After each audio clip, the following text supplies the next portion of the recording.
you been looking for a podcast to help you transform your physical and mental? One that'll shoot you straight between the eyes with truth and no BS, helping you have the right mindset to accomplish things, the iron will and fortitude to follow through with what you say you're going to do. No excuses. Mark owns martial arts schools, and after 30 years, he has some real insight for real talk, real life, real conversations, motivational, fitness, self-defense, weight loss, live from the Great 1-8. This is Real Talk with Mark Cox.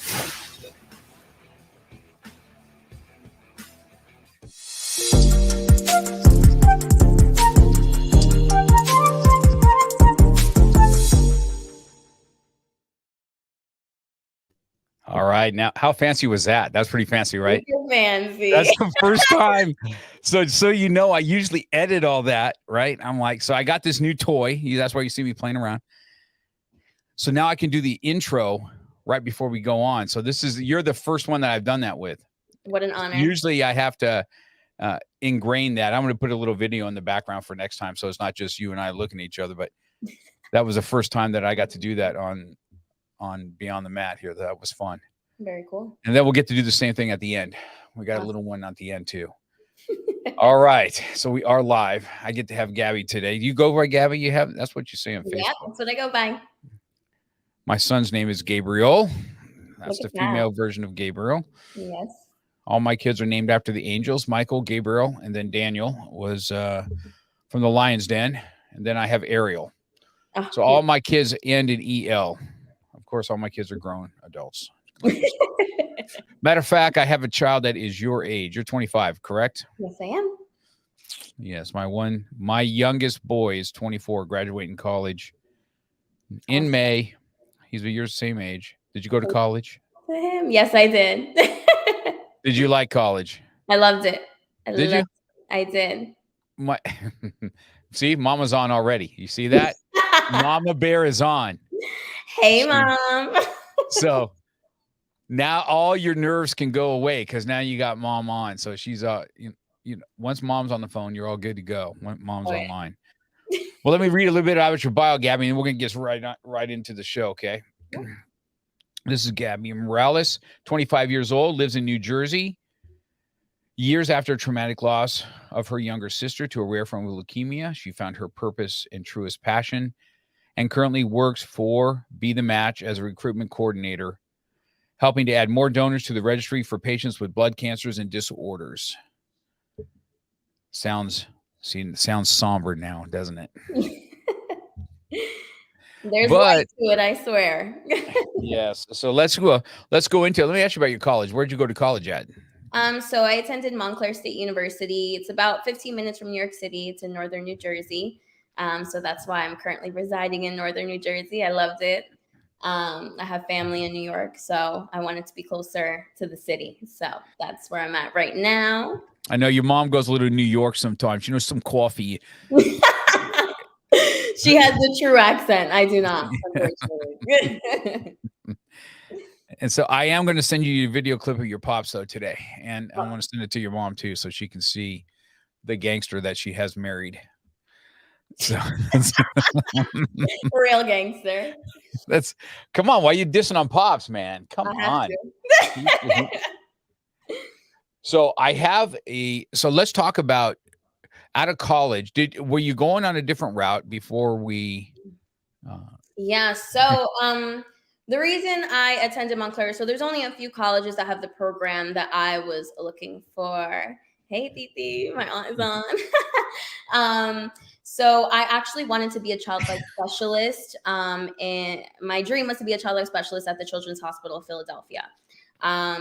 Reason for that, my sister was actually, when she was going through her illness and transplant, she actually was at CHOP the entire time. CHOP was like my second home.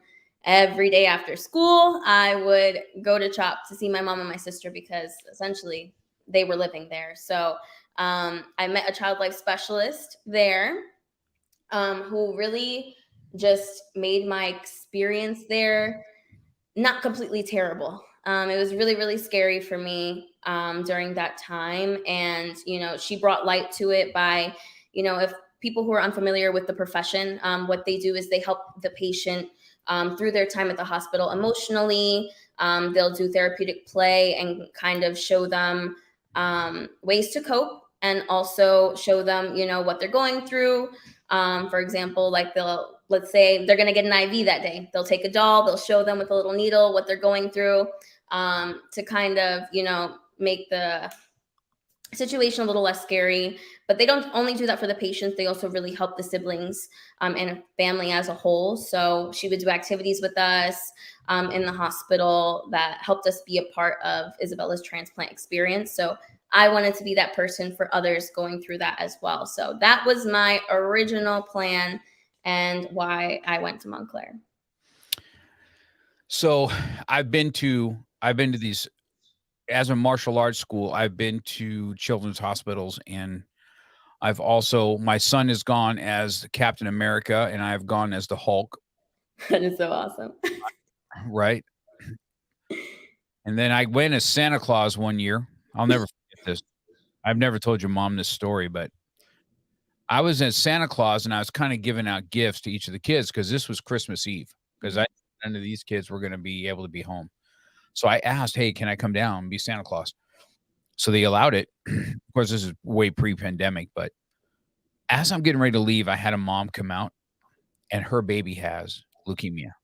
So she's like, I don't have any pictures with him with Santa Claus. Can I get a picture with you with him? And I was like, oh man, I'm trying to hold that together. Right. It gets emotional when I think about it. So I said, of course, I'm going to come and sit down with him. And I sat in the rocker and I held him and she got all kinds of pictures. And I know when I left, I know that baby was not going home. Right. That was one of the most traumatic things in a kid's hospital that I've gone through. We've been through burn centers. So my martial arts team would go to the burn center and all these poor kids, but they would love, man, we would put on a martial arts show for them and they would just eat it up like candy. And the last thing, and I've never told this story yet. I didn't say it I didn't tell anybody in my book, but the most traumatic thing I ever did as a martial arts school owner. So I thought I'd talk to you about this today because I've had these heart-wrenching things. We were invited to a terminally ill camp for kids. And I'm like, wait a minute, what exactly does that mean? What's that mean? And she says, it means exactly what it says. It means that every child there is going to pass away. Right. And there's like 35, 40 kids. And I'm like, well, I mean, they said some are okay physically, some are not, some are really, I said, okay. So I got my team together and I said, we're going to go do this camp and we're going to give every kid a yellow belt that day. I'm going to promote every kid in a karate belt. And so that's what we ended up doing. And there's some kids that you get really close to and let me see what happens. The one little girl that I personally got close to, I got word that she passed away. And when she was dying in the hospital, they wouldn't let me go see her. They said because of some kind of whatever law, they can't really tell me what hospital she was in. And I said, but they called me, man, let me go down there. Let me go down there. And they wouldn't let me.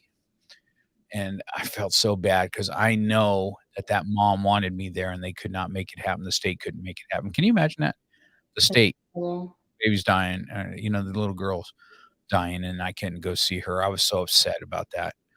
But yes, those are two major things that I went through. I didn't lose a sibling, but I'm telling you, my heart was wrenched when I was holding a baby as Santa Claus. And then, my Michael and I going in as my son and I going in as Hulk, and that one passed away too. So I get it, man. That's a heart-wrenching place to have to be. I can't imagine having to live there and going through. So how old were you at the time when Sis was going through this? So 8 to 9 years old. I was 9 when she passed. So at that time, it was very scary. I knew nothing about cancer. I didn't know a baby could have cancer. It was all new to me. The first thing that came to my mind was, oh my God, my sister's going to die. Like, what? I didn't understand anything that was going on. It was very, very scary. So, that's where my journey started with this. Well, I'm sure that's pretty traumatic as you went through. Yeah. So when you were there, how often were you there? If you guys were there, it was like your second home. Were you going to school at the time, or were you there for her? Yeah. So because my mom stayed at the hospital with her, my grandparents after school would take us. So we were lucky enough to be pretty close to CHOP. We lived in South Jersey at the time, and Philly was right there, so it wasn't too far. And our family is very close knit. Like a day without each other is like the end of the world. So, it was really important for us to be together no matter where we were. If we weren't at home, at the hospital, we were all together and we were happy and we were smiling and we were dancing. I have the best memories, honestly, and it sounds crazy. Some of the best memories during that time, dancing with Isabella. We used to play music on the cell phone. I'm sure my whole family remembers. Because she loved to dance, she loved music, and seeing her go through something so terrible and being able to still be this ray of light every single day was just so inspiring, and I still think about it to this day. Yes, I get on those memories. I get those memories. I had my firefighter nephew died of cancer, and he died because of brain. He was only 35 years old, left 5 children behind, and didn't get to see his last daughter because he died 2 weeks before she was born. And he was 35. He died of they say it's cancer. They went in surgically and took it out, and he was okay for, a good 2 weeks. He was home. And then all of a sudden he had something wasn't right. And when he went to the hospital, this is my sister's boy. He had an aneurysm in the parking lot. And you want to talk about a warrior? This is the one that said, if something goes down, you harvest me and you protect. You give everybody you can life from me. And they kept him alive, and they did the whole. He just died this month, so he died. This is his 4th year anniversary. And his birthday is on the 23rd. We have the same birthday month. So this is kind of that hard month, So I get through. That was a tough death, man. That was not that was, I don't know. So tell me, do you get, because I got his memories up this year, and this year I couldn't Facebook about him this year. I don't know if you get like that. You ever just get like, I don't want to, this is my time to reflect on him. I didn't really want to put a public thing out like that. You come across like that? Literally this year. That is so funny that you say that. And I kind of felt a little guilty for it because I always make an honorable post. March is very, very, very heavy. Trying to do my best to make do. But it's not only, my sister's passing, my cousin recently passed, and my grandmother, who was literally like my second mother. So it's a lot. And the past few years have been really, really, really difficult. And this year it's just a little extra heavy. And I'm taking the time within myself to just deal with it. I'm a very avoidant type of person. I don't like to sit in my feelings. Hence why I like to make positive things out of my feelings instead of just sitting in them, which we should do as well. I just know that I'm not very good at that. I like to avoid. So yeah, I'm on the same boat as you this year, actually. So that's good to hear, because I felt that same way. I'm like, man, I just didn't want to. I saw the memories coming up, and when we were at the firehouse, I was kind of reflecting back on that. He had killed, he's a big hunter, and he had a big elk, and they made his last hunt. They made meatballs out of the elk meat, right? And so I just remember the whole thing about memory, and I didn't post about him at all. I felt that same guilt. I'm like, am I being a jerk because I'd called my sis, and I'm like, yeah, I just can't this year. It's I didn't want to hear. I don't know. Man, it's so good to hear that you said that, because I was like, I don't want to hear a million I'm sorry's on Facebook today. This is not what I'm wanting today. Right. I don't want to soak in it, and I don't want to deal with all the outside. Sometimes you have to just take it in for yourself. And that's the best way to go about it. Whatever makes you feel best, you know? Now, have you looked at writing a book like your mom? I have not. Why not? I don't know. What's up? It's not something that I've thought of. I think she's so amazing for accomplishing that. Maybe one day, but I just think that I've tried to encourage my sister too, because coming from a mom's perspective, and I try to encourage my nephews. I said, just write about it. I want to hear what it comes from, what it's like from your side of things, because it completely changed your trajectory in life, correct? Oh yeah, 100%. Right. It's the reason I do everything that I do. Right. And so how you deal with, well, of course, right, how you deal with, how any of us deal with grief is we either sit and grieve or we're going to make something out of it. Right. We're going to keep him alive or her alive, and we're going to continuing mission, right? That's what in military terms, CM, it means continued mission. And that's what I named my gym after, from my nephew, right? CM 1845. That was his number. So I said, we're going to just continue your mission is what we're going to do. And his name was Cody Mooney. So it just happened to work out. CM just happened to work for the same thing, right? Meant to be. So it was just definitely a fun way to for me to see him. And, you know, when I go to my gym, I see him every day, and I've got him tattooed on my arm, and it's just a rough thing, man. It was good. I'm glad I asked you that question, because this year was one of those years that I just didn't want to do. I didn't want to deal with that. I didn't want, because I feel like, man, if we're putting it out there, it feels like, oh, please feel sorry for me. I'm having a sad day. And it was like, and I wasn't particularly, I mean, I was sad, but I was more like kind of reflecting on, and then it's hard, right? Because she's remarried now, and you see the new husband with his kids, which is the way it needs to be. Right. You know, but that don't make it any easier. I was going to say, it doesn't take away from the fact that it's hard. Yeah. Nah, it doesn't. It's just the whole thing sucks. Right. But I keep telling myself, I don't know if it's a hospice nurse or said, I don't remember where I saw it, but people always ask, why do you, when somebody passes, why do you think they never come back? Because they don't want to come back here. They're waiting for us to come up. That's what was told, right? And I said, well, I guess I can relate to that, you know, because time up there is probably a blink of an eye forever down here. So right. That was a comfort for me back in those times.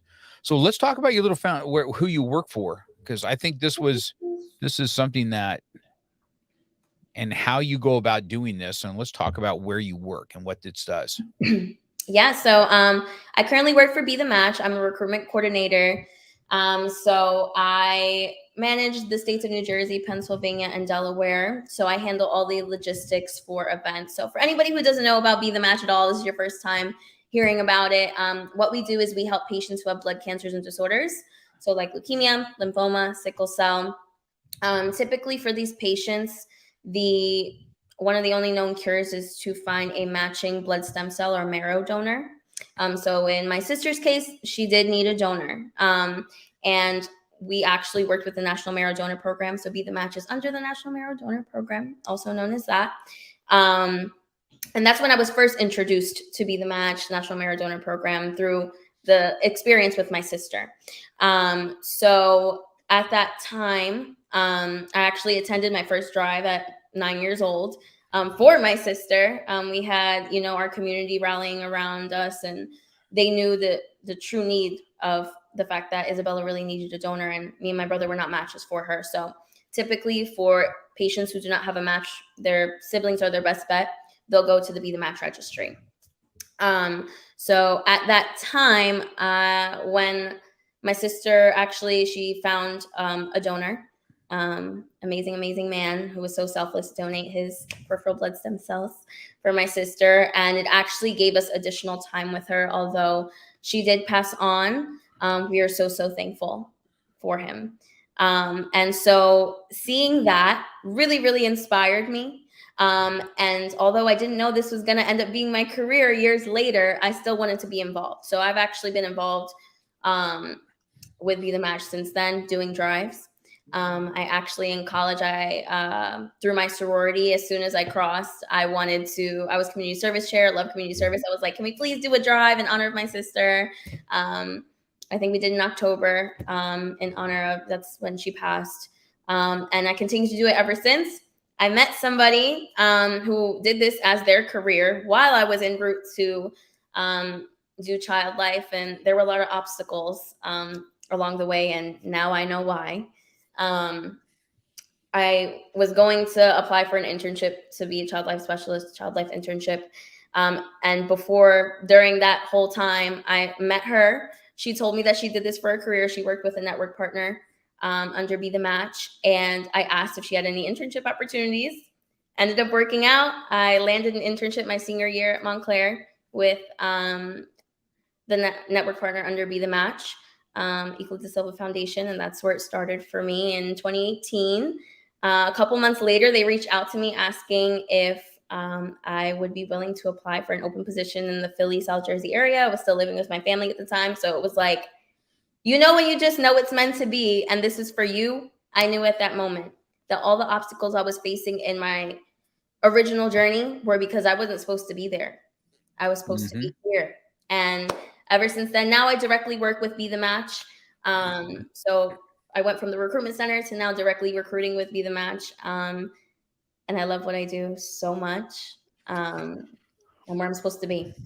So why don't you, those that don't understand what's happening in stem cell, why don't you explain the procedure, what goes down? Yeah. So like I mentioned, this is typically the only known cure for these patients. And a lot of people get scared when they hear, so it's also referred to as the bone marrow registry. And you're probably thinking, oh my goodness, are they going to take my bone? Yeah, there's a lot of misconceptions, misinformation out there, especially with TV and all that stuff, portraying it the wrong way. So I love being able to tell you exactly how it goes. 90% of the time, it is what is requested is a peripheral blood stem cell donation, PBSC donation for short. And this procedure is very comparable to donating like platelets or plasma in a blood center. And are you able to hear me? Good. Okay. And 10% of the time, what is asked for is a marrow donation. So that is directly taken from the hip area. But a lot of people are pleased to know that it is 90% of the time, it is something that is so simple and easy to do. So I love being able to educate, and I feel like getting out there, which is my main job, getting out there at events and educating people and signing people up and letting them know what this, really is like, is getting more people to join because they see how easy and simple it is, and how easy and simple it is to sign up in the first place. Really, it's a 3-minute registration on your phone and a quick cheek swab. That's all that takes. And that will put you in the registry. Who you heard in the background, I don't know. Alexa heard us talking, and she's talking about bone marrow. I'm like, I had to mute my mic and go, be quiet. What are you doing? She's interjecting. She's trying to take my job into the conversation. I'm like, what the heck, man? And so that's so funny. That's never happened ever, right? That she decided to come in and butt in and tell her space. Yeah. So what else is this? Mostly blood disorder for stem cell? Is that really what it is? So it's mostly blood cancers and disorders. Yes, this is actually the cure for over 70 different diseases, which a lot of people don't know. There's a long list of what this can be used for, but the primary ones are the ones I mentioned, like leukemias, lymphomas, sickle cell disease is really big, especially in the African American community as well. So what makes it work on some and not on some others? As far as donation, like the transplant process? Yes. Yes. So it really depends, case to case basis. So we're really looking for a 10 out of 10 perfect match. What we're looking for is an HLA match, your human leukocyte antigen type. This is a lot of scientifical stuff going on. But this is what we're looking to match. So we're looking for a 10 out of 10 perfect match, ideally. But oftentimes, that is not available to some individuals, especially those of diverse backgrounds. So there is a huge disparity right now for patients of color. I always make it a point to mention this because this is a big drive for what we do. African American Black patients are actually the least likely to find a match in the registry, a compatible perfect match. Asian 47%, Hispanic 48%, Native American is 60%, and Caucasian is 79%. Just to show you the range. So we need the best match for the engraftment to really happen. And we also see more success with younger donors as well, which is why the age range to register is 18 to 40. So to register, why would bone marrow for somebody over 40 not be something to that they're looking for? Yeah, so this is a recent change. So it used to be 60, then it was lowered to 44. Now it is 18 to 40. Like I said, reason being they're seeing more success with engraftment and successful transplants with the younger donor cells. We're actually, really, really aiming for the 18 to 35. So a lot of people are like, man, you're discriminating against us if we're older than 40. And that's not it. We just want the best outcome for our patients and our donors as well, So that is essentially why. That interesting. Yes, I didn't know. Of course, as we get older, we can't even give bone marrow now. So that sucks. But I always need to make a point that just because you cannot join the registry does not mean you can't help. These are our advocates for Be the Match. So what you're doing today is really amazing. Having me on here, being able to spread the word, that's a way that you can help. Instead of joining the registry, you can spread the word and ask those who are between 18 and 40, get on your phone, register. You guys can actually register by texting Izzy's Legacy to 61474. You'll get sent a link. You guys can register and have a kit sent to your home. Super easy. So they'll send a kit to the house and everything. Yeah, they will. And it literally takes just a few minutes. You swab each cheek for 10 seconds. Comes with postage and everything. You just put it back in the mail and you're good to go. You know what? I'm gonna tell my children to do that. Please I can't do it. I'm gonna tell them you guys do it. See, and that's why we need you. This is why we need everyone. I'm gonna tell each one of them, you do that. I can't even do it, so you do it. My kids will be all over that. Awesome. And it's so easy, like I said. See, your mom says, let's do a drive with your schools. Yeah. I could do that totally easily. I have a pretty good Latino.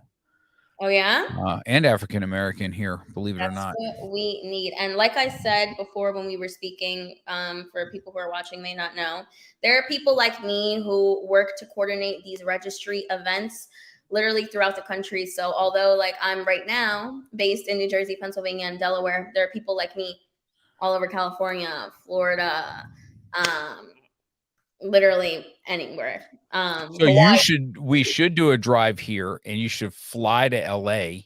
I would love that. The drive going here. That's what I'm thinking. Oh yeah. Then I can show you. We have a lot more than Rocky Steps. Even though that was the best thing I've ever done, we got a lot more than Rocky Steps. I've been dying to travel, and I do have colleagues out there that would be working the event, but I'd be more than happy to come out and be a part of that. I talked to mom about this too, and I have quite a few students, and it's not just my school. I've probably have 6 or 7 schools that are underneath me in my organization. Awesome. That would probably all do it. So it's something. If I have somebody to help me kind of coordinate that. Yes, and I will connect you with the people that can help you with that, and I would love to take part in that. Look at mom. She said, "Her and Dad will come see you. See? Wow, we're taking a flight." So that'd be awesome. So I think we should talk about that. I mean, if you're the one that kind of coordinates that kind of thing, and it can be something done. Awesome. Yes. I have no problem. We We'll can have some, connect. I don't know. We could have some fun with that. Oh yeah. And literally like it just takes one person. Like how rewarding is it to, be a part of, let's say you're organizing this event and one individual from these drives ends up literally saving a life. Like insane. Mm. So I would love to help coordinate that with my colleagues out there, and we can definitely get some great things going. And if anybody else is interested, I can comment once this is posted my contact information. If you guys ever want to do drives anywhere that you are in the country, we can make it happen because that is what we need. This is this is good. I did speak to mom about this, and that's when I told mom, I said I probably should have you on the show because if you're the one that kind of makes these things happen and coordinate and do the coordinations for these, that's probably something we can talk about. We could have a lot. We could have a lot of fun with it. We can call it rolling with Lizzie. We can do jujitsu and you come in, you roll, you swab. You know what I mean. We could have a lot of fun with that. Awesome. We can incorporate something, make a rash guard for it. I'm excited. That'd be pretty cool. Excited. Awesome.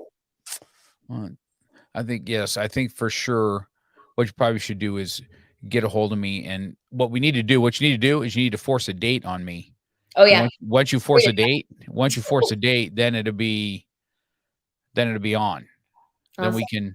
Then we can, coordinate to what has to happen. Now that'd be fun. That'd make me feel good. We'll keep in touch about it for sure. I'll make sure it happens. That was good. My pops had, he had kidney cancer and they took one of his kidneys out, but his other one's working just fine. And he's now cancer free, awesome. which is awesome. But it's still kind of telling, right? That when you say that it does cure a lot, what makes it like how it didn't cure cysts though, right? Or did she have one? She did have a transplant, and it was successful. Okay. It was successful. So when they actually told us that there were no cancer cells left in her body, so it did work. She actually passed due to catching MRSA in the hospital and some other things that happened when she was there. She was sick at the time. As we know, when you have cancer and you're going to transplant, your immune system is really, really weak. So yeah, but so that part of it worked, mm-hmm. and it was other complications that took her. Mm-hmm. Man, that's sad. That sucks. It is, but our family has really, like you said, some people sit in it. We don't like to sit in it, and we just needed different ways to cope, and this was my way to cope with it. By honoring her life, like you say, we came up with Izzy's legacy.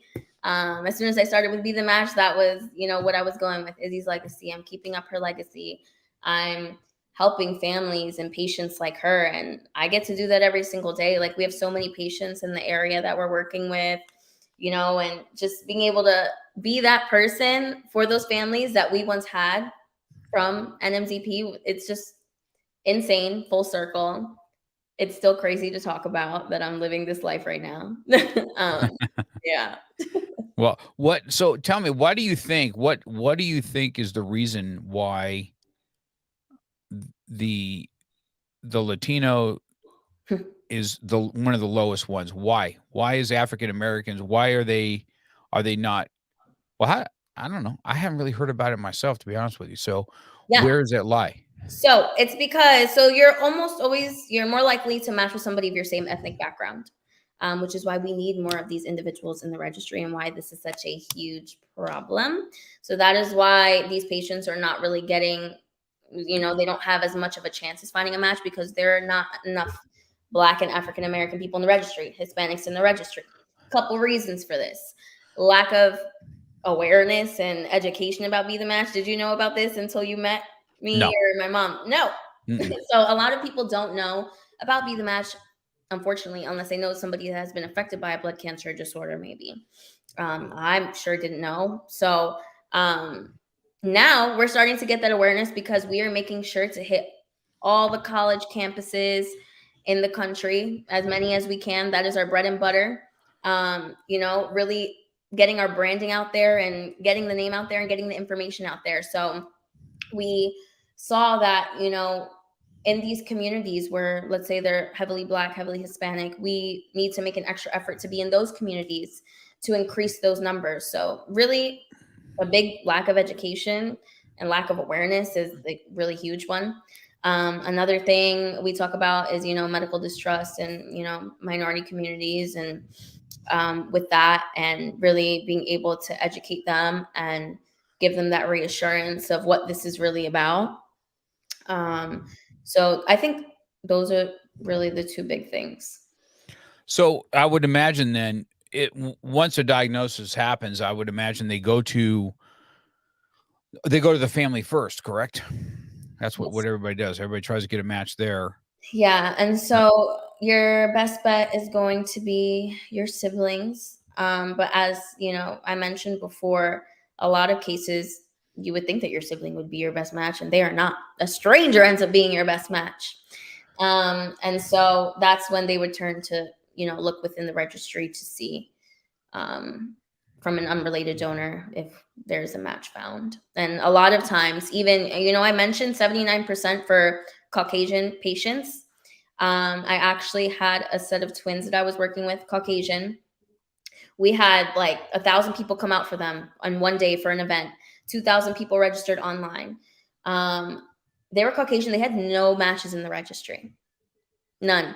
So I don't want you guys to think, yeah, I'm white, so we're safe. And no, that is not the case. 79% is, it's great, but we need to see that a lot higher. So we're not only working to increase the numbers and in these other communities, but we need everybody, literally everyone.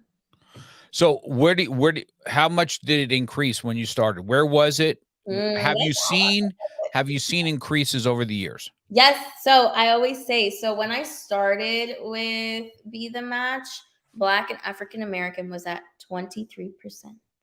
And now it is at 29. So what is that, like 3-ish years? That is a big jump for us. I think that is really great. And obviously we still have a lot of work to do, but we're really being strategic in what we're doing so that we can eventually create equal outcomes. So we're doing a lot more work with HBCUs, historically Black college universities. We are, just trying to get into the communities, the, areas that we know are heavily populated with those ethnic backgrounds. So I think that we're doing a pretty good job. That's good. That's a pretty good jump in percentages. So I guess okay, let me ask this. So I always related it back to business. When you have one of these events, do you get 2 or 3 leads from that person that's giving you to it? Do you have 2 or 3 other people that that would come out and do this?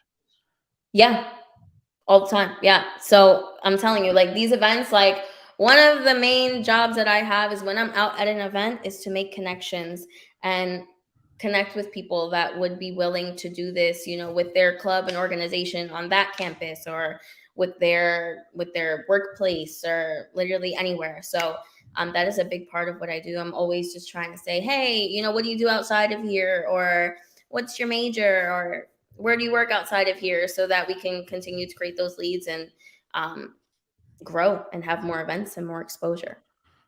Yeah, that's good. That's good. Because just like podcasting, right? I usually ask my guests too, who do you know that would be a good guest on the podcast? Who do you think it would be? And it just continually, adds and adds and adds to the value of what I'm doing. So I was wondering if it works the same way, word of mouth, big events, I would imagine. Yeah, we're really just trying to, be seen. I'm on these campuses multiple times in a semester because I want people. I'm now known as Be the Match Girl at like one of the universities here in Jersey. That's because they're seeing my face and they know what Be the Match is. That's what we want. We want people to know what it is, and we want them to talk about it because that's the only way that we're gonna get to where we need to be. Interesting.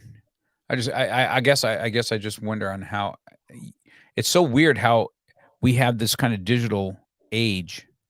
I've never seen one thing on TikTok, and I waste my time on Me that too. stupid app. Either making them or watching them. So how did I never see one on TikTok? How's that possible? So I think we need to do a little better in that area for sure. We're really trying to do more with Instagram. That's a big one too. Instagram's pretty big, and we do a little bit on TikTok, but we can be doing more.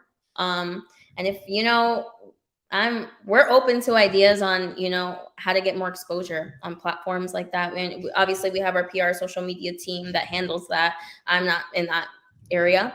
But any ways that we can, we really try to work with celebrities. So we get a lot LA in your area that can be advocates for Be the Match and speak about it. So Robin Roberts has been huge. We just had this huge campaign working with her. Obviously, she received a transplant. Good Morning America is a huge platform, and we were able to get so many people to sign up just from that exposure. So okay, I'm gonna ask for a favor from a good friend of mine, and he happens to be Latino. Ooh. So have you watched Breaking Bad? No, but I hear so much about it. Okay, so there's two brothers on the Breaking Bad, the ones that kill everybody. Well, he's a really good friend of mine. They're really brothers. That's so and cool. he happens to be a kickboxer. Okay. And he does these cameos, right? For people, like it's their birthday. Oh, and yeah. he comes out as Breaking Bad and he does all this stuff.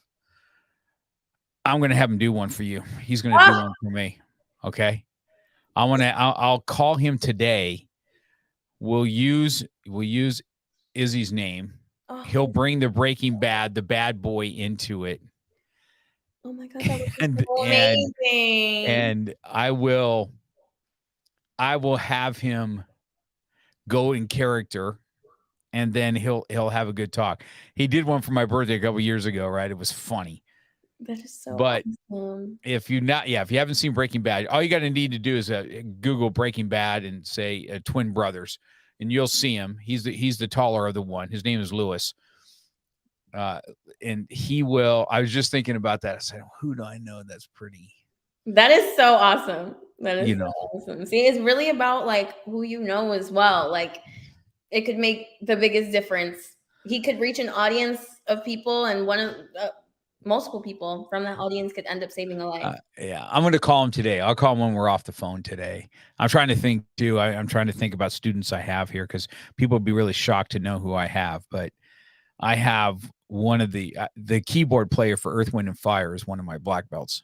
I don't talk about that very often, but he's he is. And then I got a world famous director here that does all the Kevin Hart's.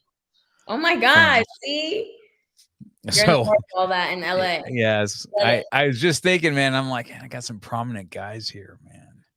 That I just hadn't thought about it. Right? I don't talk real often about them. I've done Myron's his name. You can catch his podcast. He's on one of my early podcasts. That's cool. But I think that I might be able to help in that area. But I'm definitely going to call Lewis today. I'm going to tell him. I said, this is what we're going to do.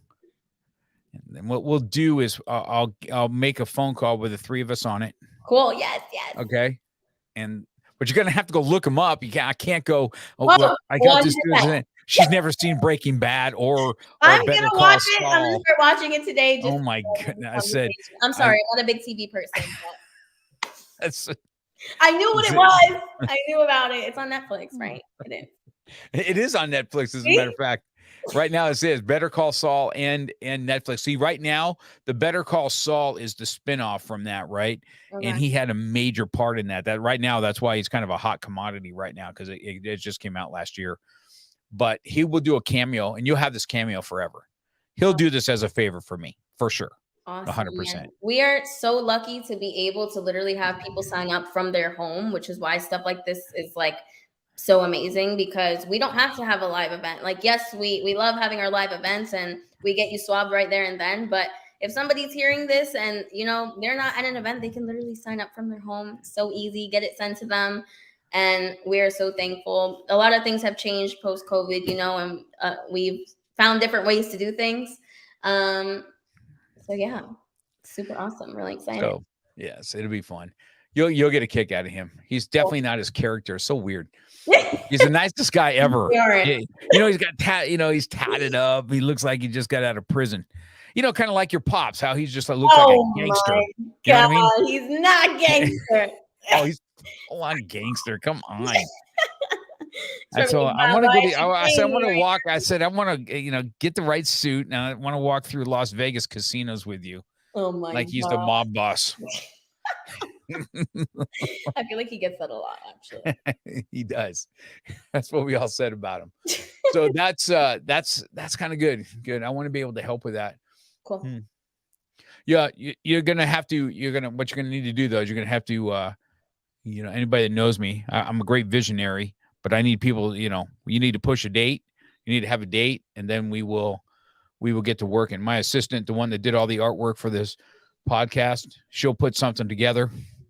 Awesome. And we'll put it out there. But I will promise today, I will call Lewis today. Ooh, I'm so excited. Have him do a cameo for us. I don't know. I better tell him to leave the meth out of that. Yeah. I'm going to tell him you can bring the axe, maybe not the blue meth, but you can bring the axe and we can talk about if you don't register. Oh my God, no. It's going to be awesome. No. It's going to be awesome. He's going to come up with something good. Awesome. It'll be fun. It'll be real fun. Even the Breaking Bad brothers think you should register. Even the cartel think you should register. It's important stuff, man. It's going to be good. That's going to be good. Real fun. That's going to be fun. Okay, let me ask this now. From your school, now this is what you do, and you're doing.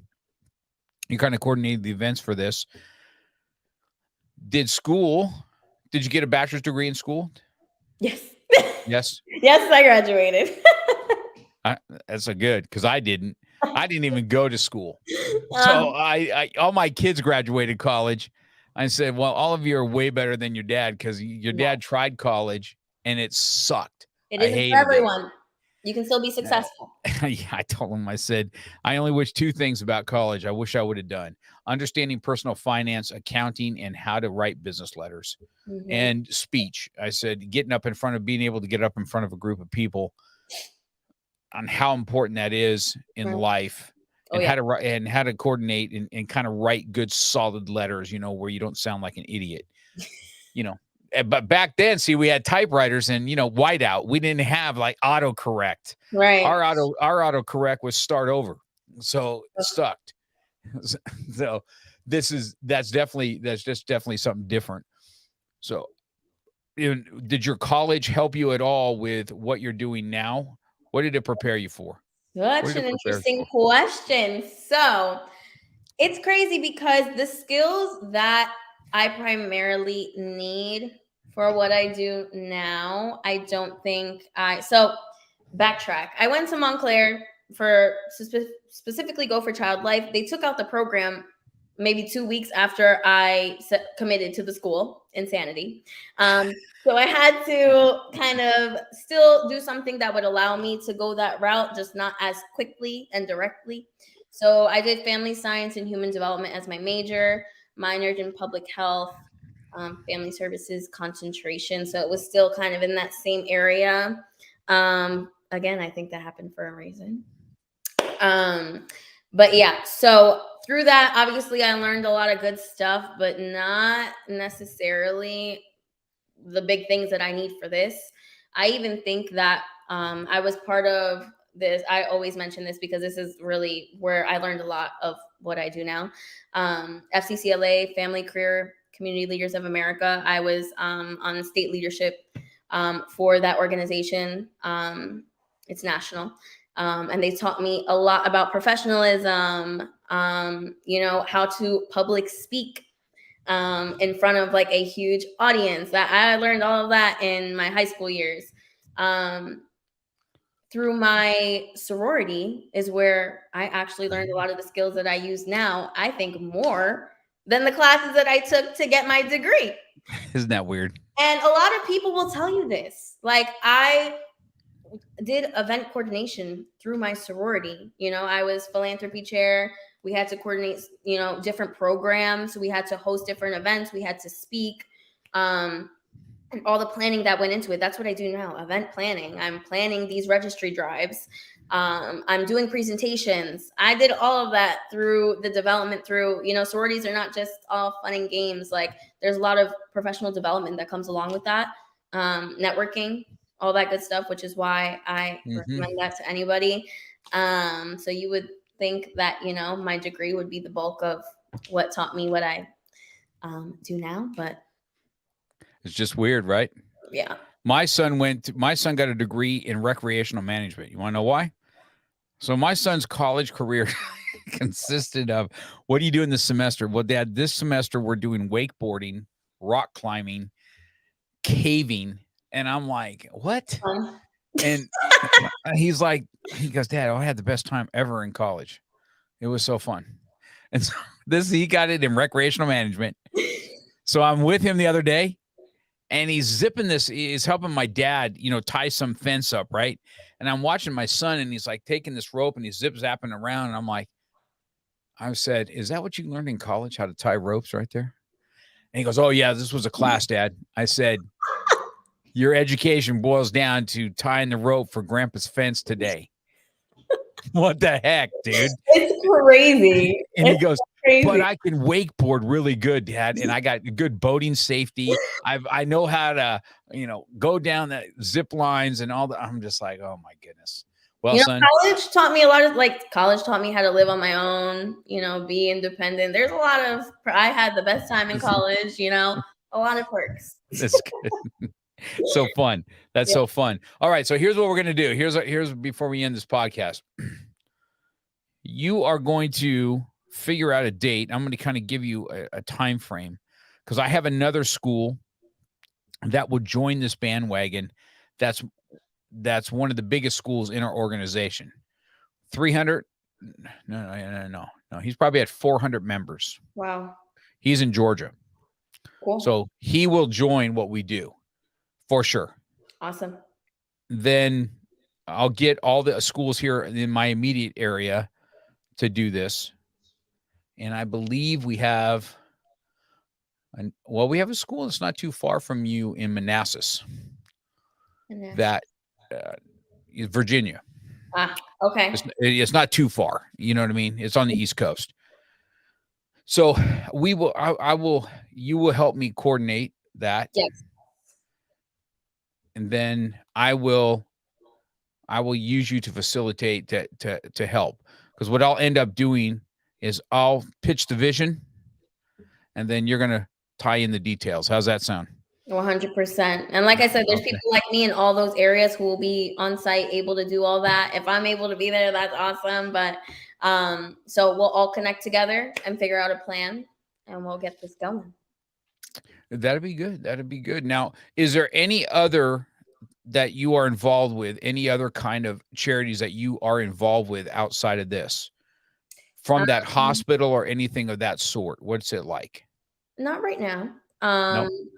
No, I mean, we are starting a foundation in honor of my sister. I'm not sure if my mom mentioned that.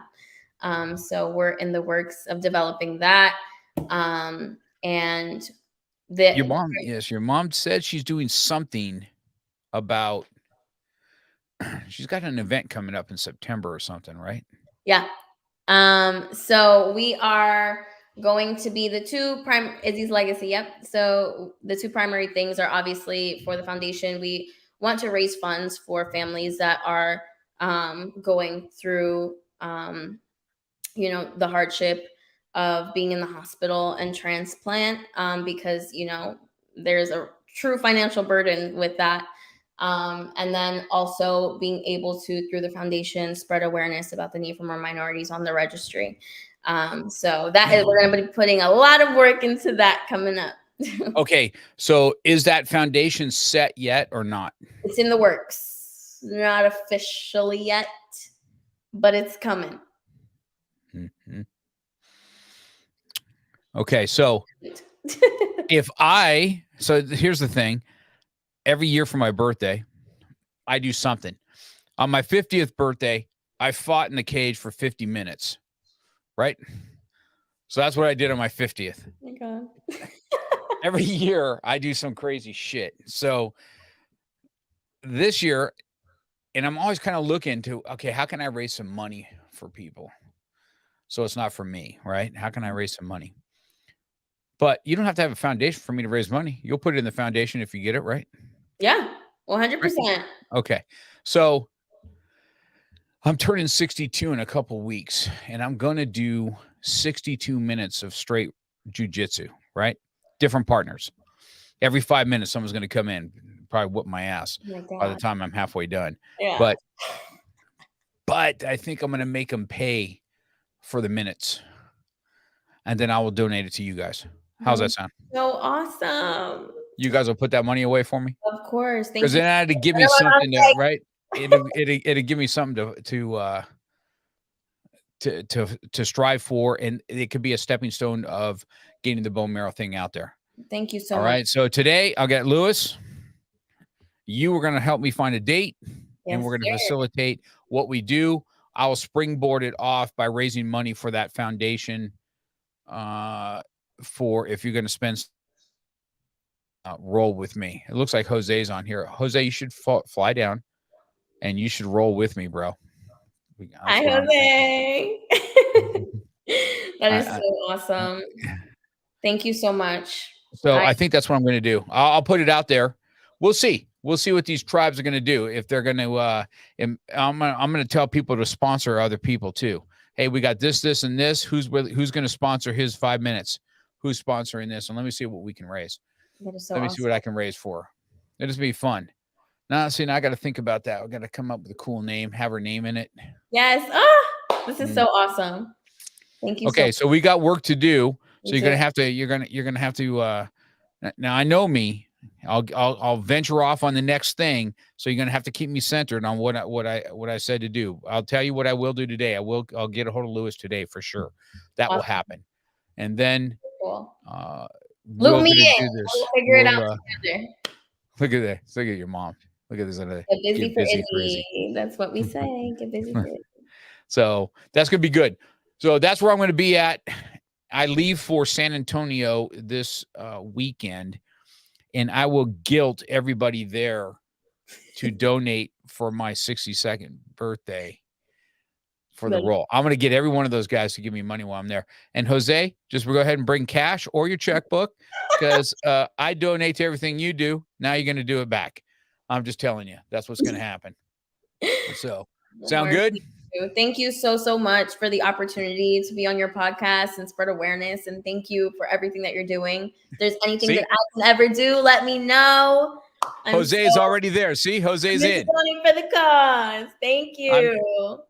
So I already got Jose. He's the first one. Now I'm going to use him to guilt everybody else to do it. And he's super good at that too, because he'll go out and say, well, I already donated, so I was the first one to donate. So he'll be good at that for sure. Awesome. So that's going to be good. All right. So that was amazing. So now you give me some kind of purpose for I hate celebrating birthdays, but if I'm going to get out there and fight, I'm going to fight for somebody else, It'd be good. Yes, she said Jose is going to be there. I know I talked to your mom about this thing in September. I thought about me and Kat coming out there because it's in New York, I think, isn't it? Is it going to be in New York or something like that? Either New York or near Philly, or I'm not sure. Somewhere in the area. We're still figuring that out, I believe. Because your mom said she thought my girl and I would come out and we'd teach self-defense to the nurses or the women or something, teach them how to just break someone's face, which would be fun.